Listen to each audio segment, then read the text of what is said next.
Welcome back to Tuesday Tips. And this is Ginger, who is a very, very good girl.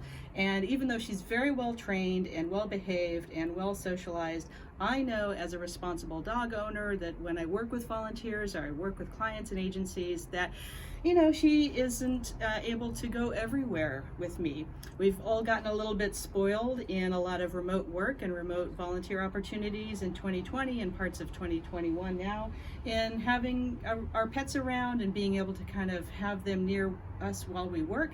But it's really important, and the topic of today's Tuesday tip is how to have a policy around pet-friendly offices or work sites with volunteers, whether you allow therapy animals, like if you're in a healthcare setting, and also how you deal with service animals, both assistance service animals and also kind of emotional support animals, and where you draw that line.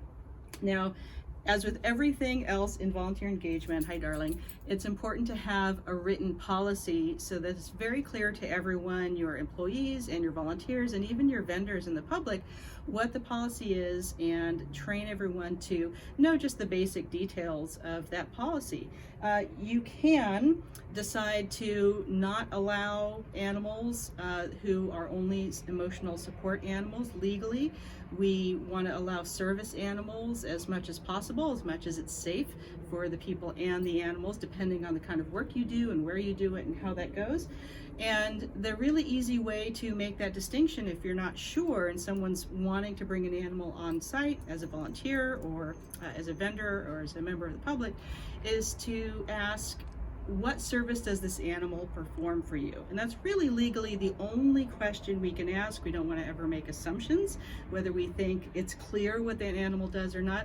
That's the main question. Now, I'm also going to put some resources that I shared in my recent Points of Light Access for All presentation about kind of Service Dog International and some really great guidelines for you to use. So if you don't already have a pet-friendly policy for the work that you do, that can be a great way to help with access and equity and kind of being a warm and welcome environment, and also understand the risk management around it, that people can have allergies, that not everyone has such a well-behaved dog as Miss Ginger here, and just make sure that it's very, very clear when you have a policy about animals on site and what kinds of animals those are, under what circumstances. Thanks, we'll see you next time.